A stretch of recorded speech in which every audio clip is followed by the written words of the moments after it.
Bienvenue dans ton Yann et Frank. Sans Frank, lendemain de débat vice-présidentiel qui a surpris.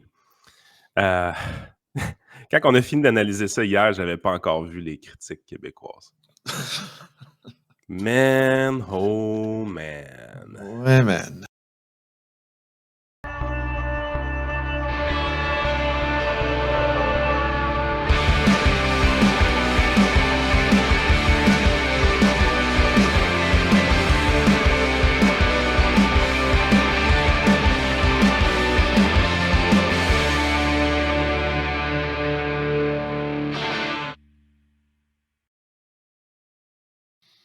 Écoute, quand tu vas du côté américain de Joey, on a fait le tour un peu hier soir là, de ce qu'ils se disaient. CNN était assez d'accord que Vance avait gagné quand même assez facilement. Évidemment, Fox News également.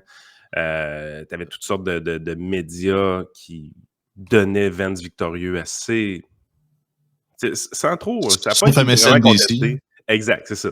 Puis il y avait MSNBC, que là, t'écoutais les analyses de MSNBC, puis tu fais, mais ouais, c'est donc bien risible. Tu sais, je veux dire, Joy Reid et Rachel Maddow étaient dans le copium à côté. Là. ah, c'est grossier comme analyse, là. Je veux dire, il a gagné sur tous les enjeux importants. Walls, t'es là, tu dis, il a gagné quel enjeu au juste? Je veux dire, il y a eu plusieurs manches dans ce débat-là et il n'en a gagné aucune. Dans le meilleur des mondes, il a peut-être annulé une ou deux manches, mais je veux dire, sur une partie de 12 manches, là, il n'en a gagné aucune. Là. Mais tu dis, OK, MSNBC, c'est le Fox News de gauche. Tu sais, je veux dire, c'est le biais est très fort. Moi-même, je vais te dire, du côté républicain, j'ai vu beaucoup de gens qui critiquaient très fortement les modératrices, tant qu'à moi, sans raison. Fait que tu vois là, vraiment les médias plus biaisés un peu. Là. Fox News très à droite qui n'allait pas de main morte avec CBS alors qu'ils ont fait vraiment une bonne job. Puis de l'autre côté, à gauche, à MSNBC, c'était d'un ridicule consommé, les analyses. Mais quelle surprise ce matin d'ouvrir les médias sociaux québécois et de pouvoir lire des critiques sacrément, mais sacrément honteuses de nos journalistes qui, à toute fin pratique, là, profitent de l'unilinguisme des Québécois. Là. Vraiment, beaucoup. Non, c'est... Regardez les titres, là. Richard Latendresse. Un débat intense et poli que J.D. Vance a gagné. Ça, c'est le titre le plus honnête que vous allez voir chez Québécois. Mais si vous commencez à lire son article, la première phrase que vous allez lire, là, c'est une bitcherie envers Vance. On l'a vu cette semaine avec justement La Liberté, là, que supposément que c'est pas eux autres qui décident des titres de leur propre chronique. En plus. C'est ça.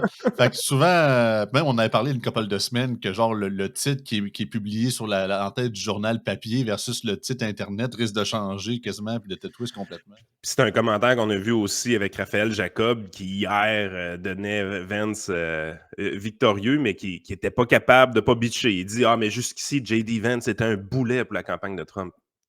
Non. Non. Au contraire, depuis le début, Vance est réellement un atout. Il va compléter Trump sur plusieurs aspects. Remets-les, juste qu'on fasse le tour des titres un par un. C'est trop magique. C'est vraiment, vraiment trop magique, ces titres-là.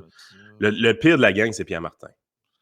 Waltz gagne un débat qui aura peu d'effet. Ah, c'est ça, en mode copium. Ah, c'est pas ça vaut pas grand-chose, finalement. Non, mais comment tu arrives comme conclusion que Waltz a gagné ce débat-là? C'est impossible. Là. Mais mettez-les sur mute, le débat. Là. Puis oubliez la cravate rouge et la cravate bleue. Là. Faites juste regarder les faces que les deux font. Là. Il y en a un qui est hyper confiant, c'est fluide quand il parle, il a peur d'aucune question. Même une question qui était quand même assez en dessous de la ceinture, mais c'était volontaire. C'était un segment où est-ce que les deux animatrices donnaient un coup en bas de la ceinture à chacun des candidats, ce que j'ai trouvé très bien. Ce que j'ai trouvé vraiment très bien. Ben, les animatrices ont knocké Waltz et J.D. Vance a pris le coup, il a tourné, puis il a même reviré ça un peu d'en face à CBS. Fait que, tu sais, je suis vraiment dans une position où est-ce que quand tu arrives et tu regardes le débat, même sur Mute, tu dis c'est impossible que tu mettes Waltz gagnant. Puis quand tu ajoutes les arguments qui ont été donnés, c'est encore plus impossible de mettre Waltz Non, gagnant. le mentalité, c'était carrément de dire qu'on a un candidat qui était extrêmement poli puis qui a dit des obscénités, puis Tim Walz qui était un peu plus énergique, puis un peu plus confus, mais qui disait des trucs qui avaient du sens. C'est comme, oh, come on. Il y a eu aucune obscénité qui s'est dit là. Pour vrai, tu sais, c'est vraiment. J'aurais plus En dire des fait, faussetés que des obscénités. ouais, ouais, mais ce que je veux dire, c'est. Ce qu'on a vu, là, c'est que Donald Trump n'a pas peur de s'entourer de gens très forts. On l'a vu, là, tu sais, Vivek Ramaswamy, qui était un de ses adversaires, qui a viré en un de ses partisans. Il est mis sur toutes les tribunes. C'est un gars qui est fluide, c'est un gars qui avec une droite plus libérale, un peu ce que nous, on représente. Il va connecter au fond avec ces gens-là. Trump lui donne beaucoup de temps de parole, lui permet de faire beaucoup d'entrevues. J.D. Vance va aller dans une autre sphère un peu de la société. J.D. Vance est borderline à gauche. Je veux dire, J.D. Vance pourrait être démocrate demain matin, puis ça passerait, là. Ouais, un genre de Joe Manchin, style, mettons. Exactement. Fait que, tu sais, il lui permet d'aller chercher un autre électorat, il lui donne beaucoup de temps de glace, il lui permet de faire beaucoup d'entrevues. Puis tu te rends compte qu'il est vraiment scoré dans le débat présidentiel. Donald Trump n'a pas peur de s'entourer de gens forts. Le débat hier, là, ce qu'on a vu, c'est ça. En fait, C'est drôle parce que tellement. Jean-Marc Léger, je l'ai entendu hier, mais je ne l'ai pas mis parce que j'ai fait un mini-montage, mais je ne l'ai pas rajouté. Puis lui, dans sa théorie, c'est qu'il pense que là, Trump est comme en tabarnak, là, parce que là, tout d'un coup, c'est comme si ça serait J.D. Vance qui vole le show, puis lui, vu qu'il est tellement dans la regardez-moi, je suis tellement vantard, je suis tout le temps le centre d'attention, là, vu que J.D. Vance a fait meilleur que lui, il a peur qu'il y Oh ait comme non. une genre de guerre civile, ou je sais pas trop quoi, là, au sein de l'équipe de Trump, parce que c'est plus lui le centre d'attention. Ah non, sérieusement, je pense que c'est tout le contraire. En fait, ce que Non, c'est ça. j'aime, tu sais, Trump, c'est sa troisième campagne, là. Il a fait 2016, 2020 puis 2024. Ce que j'aime de la campagne à Trump, c'est probablement la campagne où est-ce que c'est moins lui le centre d'attention. Mm. C'est la première fois qu'on voit autant de gens parler dans une campagne. Ça démontre deux choses. Ça veut dire que le bonhomme a pris la maturité, puis le bonhomme devient un peu plus fatigué aussi, là. Il Mais il veut vieillit un aussi. héritage. On s'en rappelle d'ailleurs, même quand Robert Kennedy Jr. l'avait endossé, puis il avait parlé de son programme, Make America Healthy Again, puis la guerre aux maladies chroniques, puis les bonnes habitudes de vie. Puis il dit Donald Trump wants this to be his legacy. Donald Trump veut que ça, c'est remettre le peuple américain en santé, ça soit son héritage. Fait que je pense que le bonhomme, il commence à penser que justement, il m'en reste pas bien pour pouvoir penser à qui va me succéder ou ceux qui vont continuer le mouvement America First, MAGA, appelez ça comme vous voulez, après moi. Là. Fait que je pense qu'à un moment donné, autant que lui, il veut toujours être président, mais à un moment donné, il faut qu'il pense au futur aussi.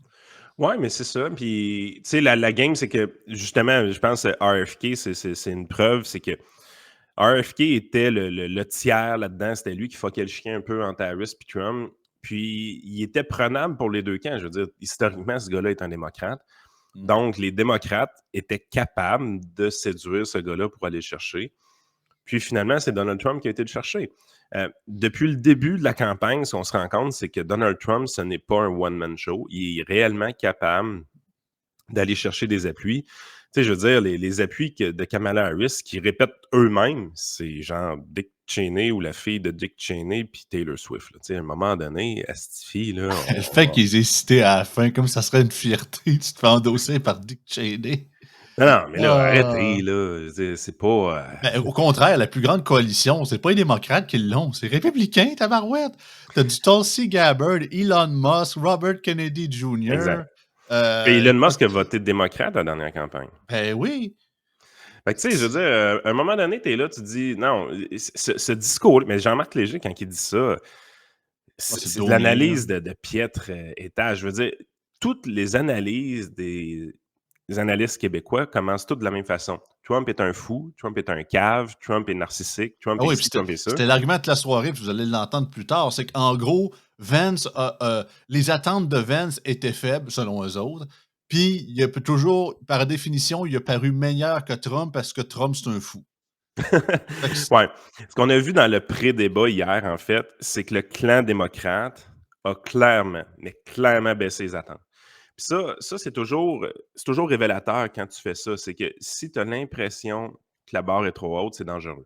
Dans le sens que tu peux, si ton candidat ne performe pas assez, tu vas perdre des points parce que tu n'as pas rempli les espérances des gens. Fait que ce qu'on voyait beaucoup hier dans le clan démocrate, c'était qu'on essayait lourdement de faire baisser les attentes pour Walz. On disait que c'était pas un bon debater. Il avait averti Clarence qu'il était pas un bon debater. Il était très nerveux pour le débat, tout ça.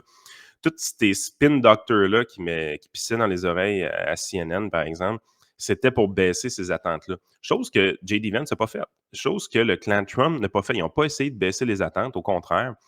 C'est pas parce que les attentes étaient très basses. Au contraire, moi, ce que je m'étais fait dire, puis ce que je comprenais de ce qui s'en venait, c'est que J.D. Vance est un très bon debater, puis il est extrêmement confiant en ses moyens. Et c'est ça qu'on pensait voir, et c'est ce qu'on a vu également. Fait que moi, quand je vois Pierre Martin, là, que depuis des années, il est dans les pages de nos journaux pour analyser la politique américaine à des unilingues francophones, là, ben moi, je vois un titre que Walz gagne un débat qui aura peu d'effet, là, je vois un crosseur. Je suis Ouais. désolé, là, mais tu peux pas avoir ça comme opinion aujourd'hui. Tu sais, c'est comme, t'es-tu capable d'être honnête? Moi, là, le dernier débat entre Trump et Harris, là, j'avais aucun problème à dire que Trump avait perdu. Je suis pas un partisan de Donald Trump. Ah, puis les bouts dans le débat hier qu'on a parlé que Vance, on trouvait qu'il faisait moins bien, tu sais, qu'il répondait pas à certaines questions qu'on aurait aimé qu'il réponde. Bon, on le disait, tu sais. En fait, il y a des affaires que je déteste dans un débat, puis c'est le storytelling. Il en a fait presque autant que Walz. Quand il ne voulait pas répondre à une question, il tombait dans le storytelling également. Il évitait les questions au fond. Les animatrices de CBS ont donné la même question aux deux candidats. Vous avez un plan économique qui va coûter 1,4 trillion, puis l'autre de 4,4 trillions. Tout ça, vous financez ça comment? Est-ce que ça va se ramasser en déficit? Est-ce que ça va être de la dette? La question était super simple, extrêmement claire. Les deux candidats ont eu 2 minutes pour répondre chaque. Les deux candidats n'ont pas répondu. Les deux, ça me frustre. Ça me frustre énormément quand je vois ça. Mais comme je disais un peu, à toutes les fois que Vance était dans une position où est-ce qu'il performait mal, Walz faisait pire. Ouais. Fait que tu peux pas arriver et dire Walz gagne un débat. Tu peux pas. Loïc Tassé, un débat terne gagné par Vance. Bon, assez honnête pour dire gagné par Vance. Débat terne. Pas du tout. Pas, hey, sérieusement, là, c'était tout sauf un débat terne. Puis là, ce qu'il faut comprendre aussi avec ça, là, c'est la chose suivante. Il y a beaucoup d'analystes politiques qui n'ont pas les capacités intellectuelles d'analyser de la politique publique. Mm. Puis je pense qu'ils en font partie. Parce que hier, là, s'il y a une chose qui n'est pas arrivée, c'est un débat terne. Au contraire, le débat était vraiment stimulant au niveau intellectuel, dans le sens qu'on a parlé beaucoup de politique publique. C'était pas tant que ça des attaques gratuites puis des affaires spectaculaires, comme on a vu avec Trump et Harris. Harris, c'était Agenda 2025, le Ah Abortion ouais. Plan, ban, Bloodbath, blah, blah. c'est ça. Trump, c'était les chats, les chiens. Je veux dire, le débat présidentiel était ridicule, par bout, là, pour vrai. Là. Mais c'était un show, c'était du prêt à consommer, c'était beaucoup de slogans. Hier, c'était pas des slogans, c'était beaucoup de politique publique. Même du côté de Walz, il était peut-être un peu trop au niveau de l'État. Il parlait beaucoup du Minnesota, il parlait beaucoup même de l'Ohio. Tu voyais qu'il n'était pas prêt tant que ça pour la scène fédérale, mais il parlait beaucoup de politique publique. J.D. Vance parlait beaucoup de politique publique. Je m'excuse, hein, mais quand tu aimes la politique, puis que tu as des politiciens qui respectent assez ton intelligence pour parler de politique publique dans un débat, là, Chris, c'est tout sauf un débat terne. C'est pas un débat terne, c'est finalement un débat qui s'adresse à l'intelligence des gens. Finalement, un débat qui essaye pas de parler au plus petit dénominateur commun. Je veux dire, quand Donald Trump arrive puis parle de chat, puis de chien, puis d'Haïti, puis il revient 5 fois dans le débat là-dessus, moi, ça me fait chier. Il s'adresse pas à mon intelligence quand il fait ça. Mais J.D. Vance, hier, il n'est pas allé là. Il a parlé d'immigration lui aussi. Mais on a eu beaucoup plus de points techniques sur l'immigration. On a eu beaucoup plus de réflexions sur la philosophie de Donald Trump et Vance dans ce qui a été fait que ce que Donald Trump a fait lui-même. Mm. Fait que c'était pas terne. Au contraire. Ces analystes politiques-là, quand il n'y a pas de claque sur la gueule, ils trouvent ça plate. Hey, les amis, vous êtes des analystes politiques. Vous êtes censés aimer les débats sur les politiques publiques. Certains d'entre vous, là, vous êtes des politologues. Ça montre qu'ils sont habitués à une qualité de débat pas mal plus moindre ici aussi, j'ai l'impression. Subconsciemment, c'est un peu ce qu'ils disent. Là. Du moins, Oui, c'est mais je veux que. dire, tu peux pas avoir trouvé ça terne hier. Ah Finalement, on non. a respecté l'intelligence des gens. Mm. De quoi qu'ils parlent? Moi, si tous les débats politiques étaient comme celui d'hier, là, je pense que notre démocratie serait en meilleure santé. Mmh. C'était respectueux, il y avait de l'honneur, on parlait de choses importantes. Calvados, c'était bien modéré. De quoi qu'il parle? Man, hier, là, ce qu'on a vu, c'est un exemple à suivre pour tous les débats qui pourraient se faire au Québec ou au Canada. Là. Un débat terne. T'essayes juste de mettre le couvert sur la marmite parce que celui qui a gagné, c'est pas celui que tu voulais. Puis l'autre, on va finir avec Luc La Liberté. Match nul entre Vance et Walls. Dans quelle crise de monde de licorne tu vis, Buddy? Là? Ah ouais, lui c'est un cas spécial. Non, non, mais là, de quoi tu Heu, parles? Là? C'est encore les titreurs qui se sont trompés, Luc? Veux-tu savoir celui de Normand Lester aussi, tant qu'à y être? J'ai aucune attente. Là. Le débat Vance-Walz lance le sprint final. Ben, ça, c'est correct. Tu sais, reste encore le contenu de la chronique, là, je l'ai pas lu, to be Ça, honest, là. c'est sûrement pas correct. Ouais, c'est ça, c'est Mais je veux dire, ces gens-là sont des imposteurs. Ces gens-là ont bâti une crédibilité d'experts au Québec, comme experts de la politique américaine, en étant incapables de faire aucune analyse par eux-mêmes, en étant hyper partisans, absolument pas objectifs, et ils profitent de l'unilinguisme des Québécois pour que personne les challenge. Ils sont mauvais. ah, puis j'écoutais Charles-Philippe David hier après faire son analyse du débat. C'est sûr qu'il y avait pas le choix de jouer avec la chèvre et le chou, là, tu sais. Il fallait bien qu'ils disent que Vance avait légèrement une avance, mais, tu sais, le débat compte pas tant que ça. Puis Donald Trump, ça reste un mongol de ci, puis ça, puis que, wow, ça fait mieux qu'on pense, tu sais, il avait pas le choix de donner un peu plus de points à Vance malgré ça, parce qu'ils ont eu l'air d'un con, mais en même temps, disons qu'il a été très minime, on va dire ça comme ça. Écoute, le dernier débat a été gagné par Harris, mais c'était quand même un peu plus serré que le débat qu'on a vu hier. Là. Hier, là, c'était un landslide. Là. Il y a eu. Walz a marqué aucun point. Il n'a pas fait un fou de lui, là, mais il a marqué. Ben, il y a eu- quand les animatrices de CBS l'ont obligé à avouer qu'il avait menti, là, il n'a pas bien paru. Ouais. Tu sais, je veux dire, grosso modo, c'est une histoire en 1989. Il dit qu'il est présent au carré de Tiananmen, en tout cas, Tiananmen Square, ouais. Tiananmen Square. Il est présent à ce moment-là, puis les dates ne fit pas. OK? Les dates ne fit juste pas sur son tour à ce moment-là. Fait qu'ils ont mis en face. C'était le moment fact-check où est-ce que les deux candidats passaient au bat.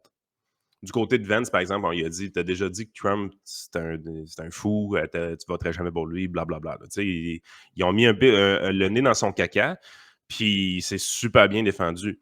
Walz s'est pas défendu. Walz a raconté une longue histoire de bicycle à pédale qu'il faisait chez eux dans son village de 400 habitants. Je veux dire, c'était malade. Là. La pas de réponse que Walz a faite, là, c'était malade. Les animatrices l'ont pas lâché, sont revenues à la charge et ont dit là, il faut que tu répondes à la question. Puis là, il a fait I misspoken. Ça a donné, Donc, il a menti. ça a donné ça.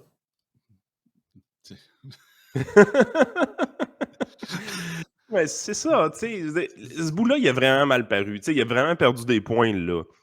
Le reste du temps, tu voyais un good guy qui était un peu en dehors de ses pompes. En fait, ce que tu vois, c'est que Kamala Harris a sélectionné quelqu'un de moins fort qu'elle. Ah, clairement. Tu sais, je veux dire, c'est juste ça qui est arrivé. Là. On a vu le contraste parce que, tu sais, on le voyait dans les rallyes. Tu sais, le gars avait quand même l'air, faut que je le donne, j'avais quand même l'air énergique. Tu sais, le gars, ancien coach, tout ça, puis ouais, puis he's weird, puis tout ça, puis en débat, tout ça, puis il arrive, puis là, tout le temps à prendre des notes, puis à regarder J.D. Vance quasiment comme justement un chevreuil devant des phares d'auto. C'est comme tu dis, il y a son non-verbal qui avait beaucoup de difficultés à contrôler, puis on voit que c'est ça. Tu sais, même on se rappelle, là, il l'a moins fait par la suite, mais tu sais, les premières interventions qu'il a faites, les genres de petites mini-pauses Ouais. d'une seconde et demie, qui est comme fait ah non, non, non, non, non, non, là, tu sais, OK, il réfléchit pas mal. Là. Ben, c'était pas tant qu'il réfléchissait. Quand tu le voyais faire ces pauses-là, c'était qu'il cherchait la phrase apprise Ouais, par c'est cœur ça. qu'il avait oubliée. Tu sais, c'était vraiment. Ils ont essayé d'y bourrer le crâne sais, il y a une analyste de CNN qui disait qu'il était probablement trop préparé. Je pense qu'elle a probablement raison, Ouais. dans le sens qu'on lui a rempli le crâne de phrases toutes faites, pré-mâchées, apprises par cœur. Ça faisait en sorte qu'il y avait des lags quand il parlait des bouts. Mmh. Tu sais, si on voulait être conspirationniste, on dirait qu'il y avait une oreillette de Une cachet oreillette. quelque part dans son affaire, puis qu'il y avait des bugs, là, mais ce qui est plus probable, et non pas. Ce qui est plus arrivé, c'est qu'il y avait une quantité infinie de lignes apprises par cœur et il en oubliait des bouts des fois, puis ça donnait ces lags-là. Alors que tu sentais que Vance était préparé, mais c'était pas du par cœur. Tu Mmh. sais, quand ils ont posé la question à J.D. Vance, qui était sur le fact-checking par rapport à Donald Trump, ce qu'il avait dit à l'époque de lui, tu voyais dans sa face, là, l'animatrice posait sa question, tu voyais la face à Vance, Ouais, I'm puis, ready, là. puis là, tu étais là, tu dis, OK, un, il est très confiant, puis deux, cette question-là, il l'avait anticipée. Mmh. Il était sûr qu'il allait se la faire poser et la réponse est toute prête. Puis comme de fait, quand il a commencé sa réponse, c'était boum, boum, boum, boum, boum, boum, boum. Tu dis, OK, l'équipe de préparation a été vraiment sa coche avec lui. Puis avec Walls, ben, ils ont probablement fait avec ce qu'il y avait, mais il y avait quelqu'un qui n'avait pas les compétences pour être là. Tout simplement. Là. Mmh. Fait que, tu sais, c'est plus ça. Tu sais, en bout de ligne, le débat vice-présidentiel, c'est plus la capacité du président potentiel à s'entourer, à bien choisir les gens, parce que grosso modo, c'est ça la job de président. C'est que tu vas rentrer à la Maison-Blanche, tu dois mettre en place des équipes de gestion pour toutes sortes de sujets. Tu vas choisir des secrétaires d'État, des secrétaires pour les ministres, autrement dit, pour toutes sortes de problèmes, de portefeuilles. Puis il faut que tu sois capable de t'entourer de gens forts. C'est à ça qui sert le débat vice-présidentiel. Est-ce que le président est capable de s'entourer de gens forts? Ben, de ce côté-là, c'est un no contest hier. Là. Trump s'est entouré de quelqu'un qui était probablement plus fort que lui, puis Kamala Harris s'est entourée de quelqu'un qui était moins fort qu'elle, Non, qui non, n'est c'est du pas même. elle-même très forte. Là. Je te dirais que c'est du même calibre que j'en parlais un peu avec Simon avant que tu arrives dans le début du live, des anciens débats VP. Tu sais. Est-ce que vous vous rappelez de Tim Kaine, qui était le VP d'Hillary Clinton en 2016? Ce gars-là est disparu dans le néant distordu. On n'a plus jamais entendu parler de lui. Puis, en tout cas, je me rappelle quelques bribes du débat VP, puis c'était à peu près la même qualité que ce que Tim Walz a fait. Peut-être pas autant dans le non-verbal, là, mais tu sais, certaines platitudes, tu sais, puis le gars, tu sais, il venait de la Virginie, il parlait souvent de son état, tout ça, puis c'est ça, c'est des politiciens, c'est pas qu'ils sont pas bons, c'est pas qu'ils sont pourris, ils sont juste moyens. Puis malheureusement, au niveau qui est rendu, il faut comme tu fasses plus que ça. Ouais. Puis c'est vraiment ça. Avant d'aller justement sur Patreon, parce qu'on a également j'ai fait une petite affaire de montage, mais c'est ça pour éviter les petits droits d'auteur, pas Québécois, puis PKP nous envoie une mise en demeure. Ça fait un lien justement à nos. Veux-tu qu'on parle? Je sais que tu l'as lu, mais peut-être on n'a peut-être pas laissé des auditeurs le texte de Joseph Facal d'hier. Je Ouais. pense, je pense que ça fait un bon lien qu'on dit des journalistes qui essaient de nous manipuler. Là. Très bon, autant qu'il a été à la limite de ce que Québécois était possible d'aller. Il rappelle beaucoup plus loin. Là. C'est ça, article chronique de Joseph Facal dans le journal d'hier. Ces journalistes qui essaient de nous manipuler. Je vais vous lire ça à l'instant. C'est pas tant long quand même. Je suis en beau calvaire et il faut que ça sorte. Regardons ensemble le panorama médiatique. Vous avez la chronique d'opinion, comme celle-ci, forcément subjective. L'opinion pourrait reposer sur une argumentation plus ou moins solide et convaincante, mais elle restera en bout de compte un avis personnel. Contrairement à Maro Risky qui dit que dans les chroniques, il dessert le vrai du faux, là, c'est pas tellement ça. Vous avez le reportage factuel, mais qui ne cache pas l'orientation politique qu'il sert. Fox News et Libération ne font pas mystère de leur engagement à droite et à gauche, et il n'y a pas d'hypocrisie. Vous avez enfin le reportage qui se prétend objectif, mais qui ne l'est pas du tout. C'est celui-là qui se répand et qui me donne envie de hurler parce qu'il me prend pour un con. Comment faire semblant d'être objectif quand on ne l'est pas? Par le choix des gens, des personnes interrogées, par l'effet qu'on escamote, par le choix des mots utilisés, par le refus de poser des questions sensibles, etc. Exactement ça. Un groupe revendique et le journaliste présentera cette revendication comme un droit allant de soi. Un voyou se fait entendre et on nous le présente comme un rappeur parce qu'il a enregistré une chanson minable. Une flambée d'homicides dans l'industrie du rap. on s'émeut de la montée de l'homophobie dans les écoles montréalaises sans faire le lien avec l'arrivée massive de jeunes issus des cultures profondément conservatrices. On reprend comme un fait les 215 sépultures d'enfants autochtones dans un pensionnat alors que pas un coup de pelle n'a été donné pour établir la vérité. On donne la parole à des experts, toujours les mêmes, qui reprennent comme une vérité la fausseté mille fois établie de l'immigration comme solution à la pénurie de main-d'œuvre. On donne la parole à des experts, toujours les mêmes, qui nous vantent les bienfaits des politiques EDI sans un mot sur les études qui établissent les effets contre-productifs. Des experts qui nient le lien entre l'immigration massive et l'accentuation de la crise du logement. Mais moi, là, Comme, ce qui me fascine là, dans ce qu'il fait, là, c'est qu'il dénonce clairement Radio-Canada. Il dénonce clairement ce qui est fait dans la presse, par exemple, des ouais, choses comme ça. Québécois va mieux. Man, c'est parce que là, tous tes sujets, c'est des affaires d'immigration puis tout Ouais, ça. c'est Mais je veux Caribou. dire, Les facals, c'est pas faut, surprenant. faut le caribou, je comprends, là. Mais c'est parce que t'écris toi-même dans un journal qui fait ça à longueur de journée, là. Ouais. Je veux dire, tous tes exemples vont dans la même direction. Tous tes exemples sont dirigés à des journaux de gauche et tout ça. Alors que le premier exemple qu'il a donné en haut, Libération puis Fox News, c'était un gauche, un droite. Je veux dire, Joseph, si tu avais été vraiment honnête, là, puis tu avais fait ta chronique comme il faut, puis tu aurais dénoncé ce qui se fait dans les pages de ton propre journal aussi. Ça avait été sa dernière chronique, mais au moins, il Je aurait veux pu dire, sortir de là la tête haute. Le pompage de PSPP puis l'ignorance complète du PCQ dans vos propres pages, là, Mm, je m'excuse, là, mais c'est exactement ce que tu dénonces. Puis je parle absolument. pas des opinions, on s'en va dans le texte objectif. Un Louis Lacroix là, qui pense que c'est vraiment important, Louis Lacroix qui est un journaliste, qui pense que c'est vraiment important de questionner Éric Duhem sur ses croyances religieuses plutôt que de parler d'économie, qui est le sujet de la conférence de presse, là. Mm. Ça peut être dénoncé aussi. Tu sais, je veux dire, Ou un certain prof d'université, enfin, un prof d'université canadien, désormais au Kazakhstan, qui s'en va faire une déclaration à la Chambre des communes d'Ottawa et se fait canceller, mais pas un. Puis en plus, on parle d'un Québécois, là. Hey, Ottawa, le méchant fédéral, ça aura pris 3-4 semaines pour qu'il n'ait un, puis c'est Mathieu Bocoté qui décide d'en parler dans les médias, au mmh, lieu de faire, mettons, la page du journal. Il aurait pu faire le front page, le prof Caron, là, si Québécois a rembarqué dans la patente. C'est vraiment le sujet, là. Tu sais, le wokisme, tout à fait. tu sais, c'est direct dans le truc. C'est que Martineau jase puis Dutrisac pogne les nerfs 15 000 fois par jour. Ah, on n'en parle pas. On ne Ah, parle parce pas que c'est parce un que c'est de la méchant. droite libérale. C'est C'est pas ça, la bonne méchant. droite. C'est la certaine droite de Québec. Il va à Radio X. Ah, méchant de radio poubelle. Hein, ça doit pas être doit pas être trustable, ce gars-là. C'est un pro-russe. Hein. Fait que tu sais, je comprends le texte de Facal, puis il est bon son texte, j'ai pas de problème avec, mais Joseph, je veux dire, regarde dans le journal dans lequel tu écris, là. Non, c'est ça. Je vais terminer. C'est ça, il en reste même pas à peu près même pas un paragraphe. Euh, ils, se- ils sont en fait des experts dans l'art de faire passer leur militantisme pour un savoir rigoureux. Le phénomène est généralisé aux États-Unis. Des reportages passent sous silence que la grande majorité des Afro-Américains tombent sous les balles d'autres Afro-Américains et non de la police sous prétexte de ne pas attiser le racisme. En France, les reportages sur la criminalité ou les émeutes dans les quartiers sensibles escamotent la forte proportion de jeunes d'origine arabo-musulmane impliqués sous prétexte de ne pas attiser l'islamophobie.